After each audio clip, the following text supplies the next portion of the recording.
How is everyone doing, guys? This is Joe with Ohio Woodburner. And guys, at the end of this video, I'm going to have an enormous announcement for you. Stick around, guys. You're going to love this. How is everyone doing? This is Joe with Ohio Woodburner. Guys, today I am going to give you a tour of the woodyard. I have a number of projects that are going to be coming up in the early spring, and I hope to bring everything to you. But for right now, I think the important thing is I want to show you where we are. I'll show you my inventory too. And then when we get, down when we get through this winter, you guys can see, some of these changes that are going to come down the pike. But I just wanted to walk you around and show you what I got going on. Turn this around.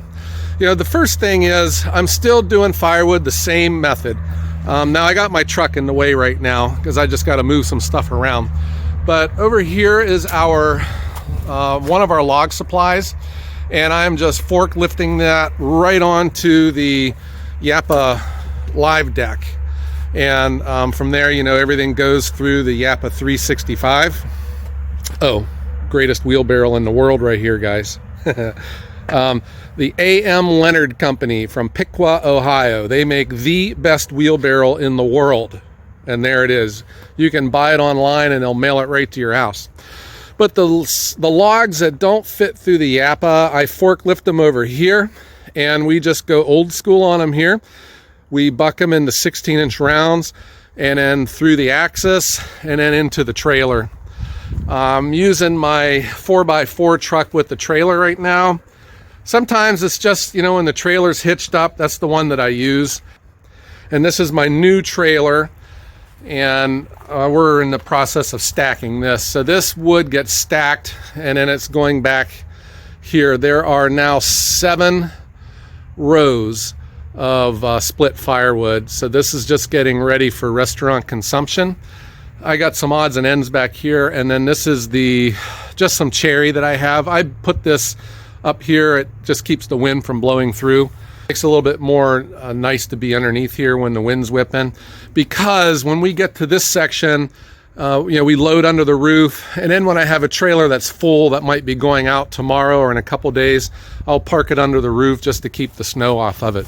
Here is my delivery truck. This is a 2011 F-150, and I made that decision right at the very beginning that I'm going small with my trucks, and it has been a home run. So I'm able, I deliver smaller quantities, and this allows me to get into tight spots. I can stack, sometimes I'll back it right into their garage and we stack right off the tailgate.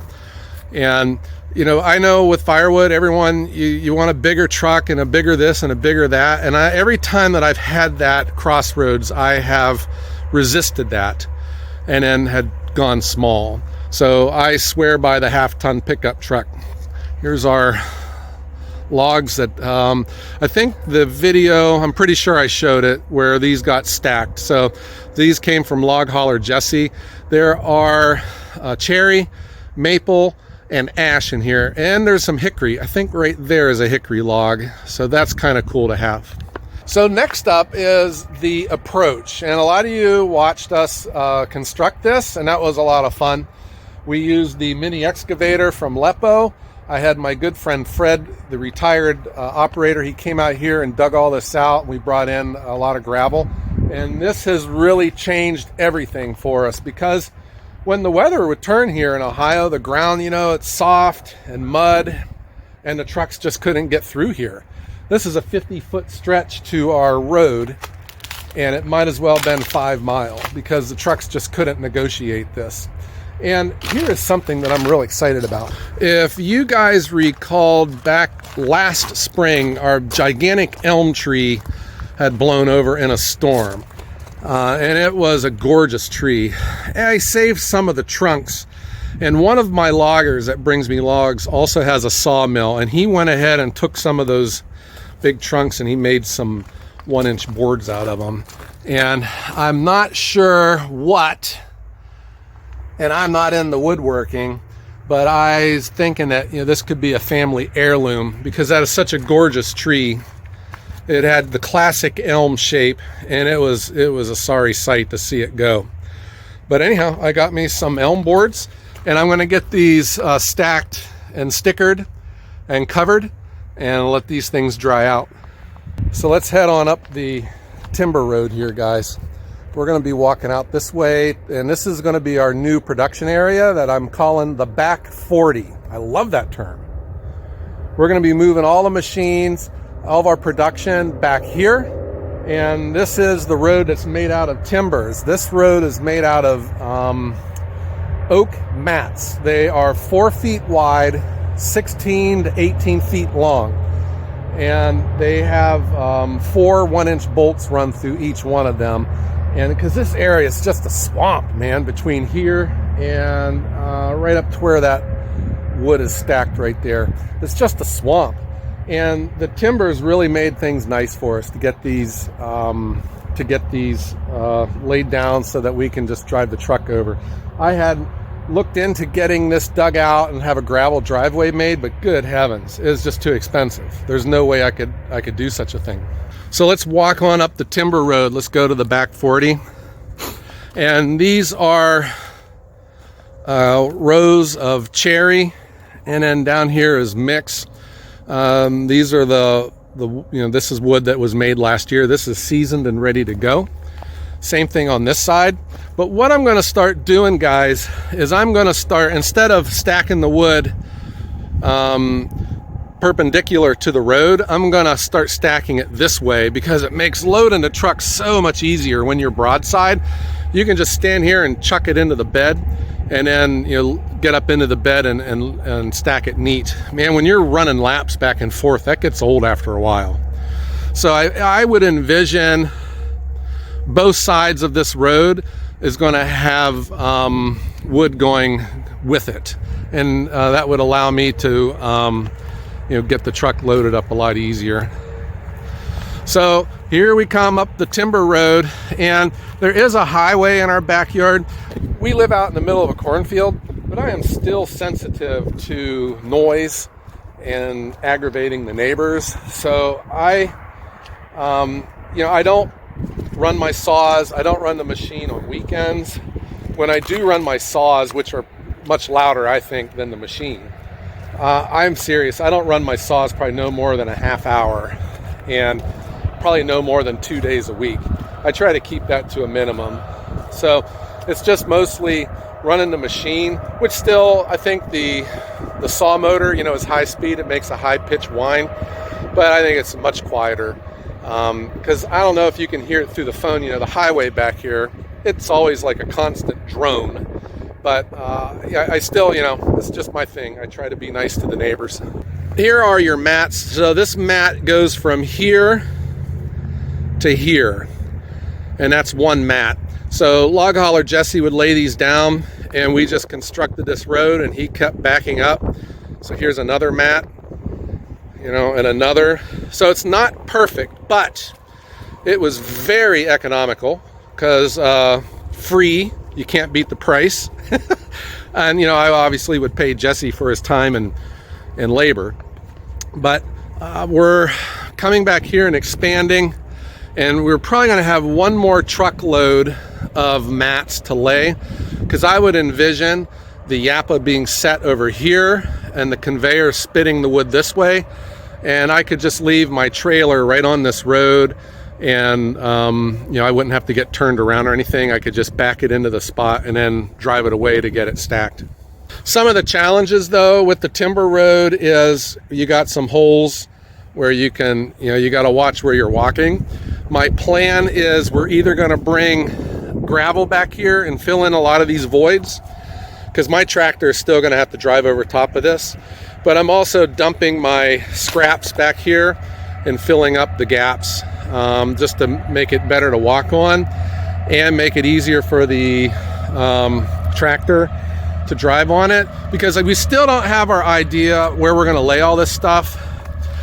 Ideally, we're going to have one spot for the logs to get placed, but I was able to get these logs when I was to get them. So we just brought them back here and we just laid them wherever we could.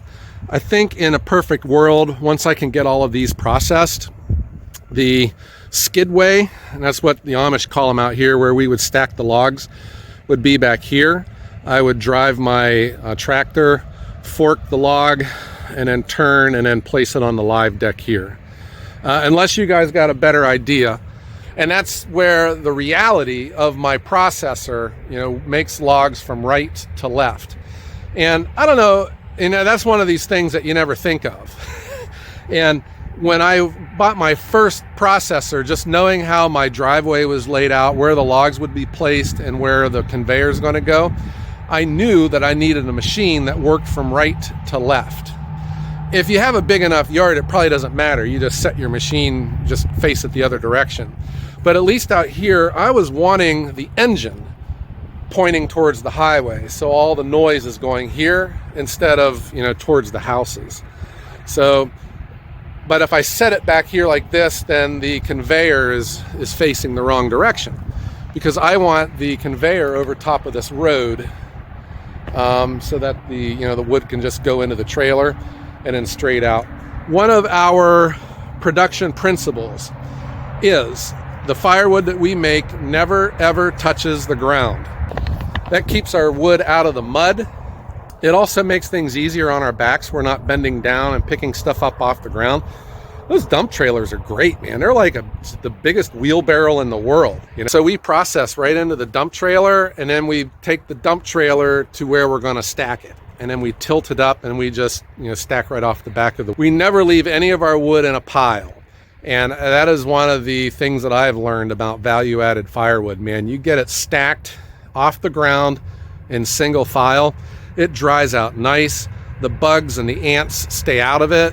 There's no mud, there's no mushrooms growing on it. That is just one of the things that that we try to do. Look at some of this wood though. You guys might have seen this in a previous video, this cherry burl. Look at this thing, man. It's huge. I'm not sure. I'm not a woodworker, but I've been told that this has probably got some value to it, that people may be interested, that work with lathes. They can make bowls out of these kind of things. So I'm going to leave it right here for now. I would probably just cut it here and here, but I'm going to hold on to that. That will not be going into the firewood until I'm told otherwise. But this is 2 loads of logs. And these are what I would call ideal Japa firewood logs, man. These are mostly silver maple. They're not too big. These are all 4-way knife. That machine flies, man, with a 4-way knife. And we would be turning these into firewood fast. Over here, this is 1 load. And again, I would say this is ideal Japa firewood. When I see these come in on the truck, I'm just thinking, heck yeah, man, this is going to go nice. These are some odds and ends. We did get a very good deal on them, but here's a gigantic ash log, and this is that's going to be working with the chainsaw. This thing's huge. I should have brought my tape measure back to show you how big this thing is. But there are some ugly logs in here. There's, I see some oak, ash, maple, cherry, and I think there's some mystery logs in there too. I'm not sure what they are just yet. And then this was the last one. I think that one on top might be a hickory, but here's some cherry, maple, and then this is an oak. I had always tried to stay with what I call the big 4, oak, ash, cherry, maple. And for value-added firewood, what I had learned, guys, is species is really irrelevant. The people that buy my firewood, they don't heat their house with wood, so they don't get real excited for oak or locust, They just want a nice, clean, dry piece of firewood. And that's where I found, silver maple, and it gets bad-mouthed, as a hardwood. Man, for me, it's a moneymaker because it is easy to work with. It splits easy, it dries fast, and I can turn it over quick and get it sold and get it on down the road. So we're gonna head on back towards the pavement and walk up this timber road. And you know, we had a big stretch of warm weather, and you know, the trucks, when they would drive over this road, it would push all that mud that was underneath it up on top of it. But man, when it froze, this road came out nice. So I still don't know what the long-term plan is, and I know that these things aren't going to last forever, but I just kind of have a feeling that for as long as I plan on doing this, that this road's going to be fine. If we got to make some changes here and there, I'll be flexible enough to do it. And I still don't know where Firewood is going to lead me and lead Ohio Woodburner. I would hope maybe I could get into a more of a, you know, a industrial kind of a site on a busy road, and maybe have like drive up kind of stuff. But for now, you know, the business model is making it so that a sole proprietor can sell firewood and be profitable at it. And you know, I had a very good year despite my inventory shortages. You know, we didn't get a lot of logging trucks coming in. In fact, you know, back there is 5 loads, and this is 2 loads. That's 7. That is how many truckloads I got all of last year. So that's how bad last year was.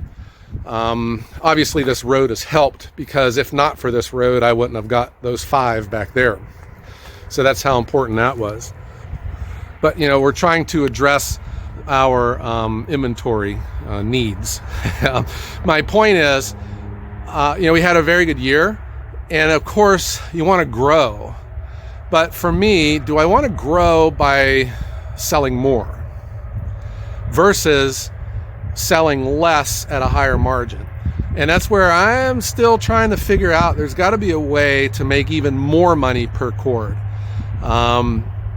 And you know, getting into different products, you know, kindling, wood chips, you know, for smoking, zeroing in on niche restaurants, you know, that need specific kind of species, you know, cherry, hickory, and all, and trying whatever I can to drive my average price per cord up. I know that for me, you know, I am cheap, and I don't care what my firewood looks like. I like big chunks that go into my furnace. So I stay away from that kind of customer. I just think that there's just too many people that are in the market to sell that kind of firewood. So I'm going after the people that traditionally don't buy firewood. You know, the homeowner that just wants a little bit for a weekend. And that's where I've learned that you can sell smaller quantities at a higher margin, and that's when you can become profitable. And you know, that's what I'm trying to refine here at Ohio Woodburner. Which gets me back to the big announcement, guys. Here's what we're doing. We are going to have our live stream, the mother of all live streams, on January 29th at 9 p.m. That is a Saturday. Saturday, January 29th at 9 p.m. Guys, and we are going to have a massive giveaway, contests, trivia, and just giving stuff away. I have contacted my sponsors, and they have all thrown something in. And I hope you guys can join us, hang out together. Let's all have a lot of fun. And I hope that you can be one of the many to win something from Ohio Woodburner. You know, and I'm serious. We got Japa, Eastonmade, Logrite, Titan, Lepo, you know, the company that, you know, with my tractor, and of course with Ohio Woodburner, we'll throw some stuff in as well. So please be there Saturday, January 29th at 9 p.m., the mother of all live streams. Please tell your friends. And there you go, guys. I hope you enjoyed this tour 2022 Ohio Woodburner. I want to thank everyone for watching. And I really appreciate you supporting the channel and checking in with us 2 times a week to see what's going on here, a day in the life of a firewood delivery service. I hope everyone has a great day.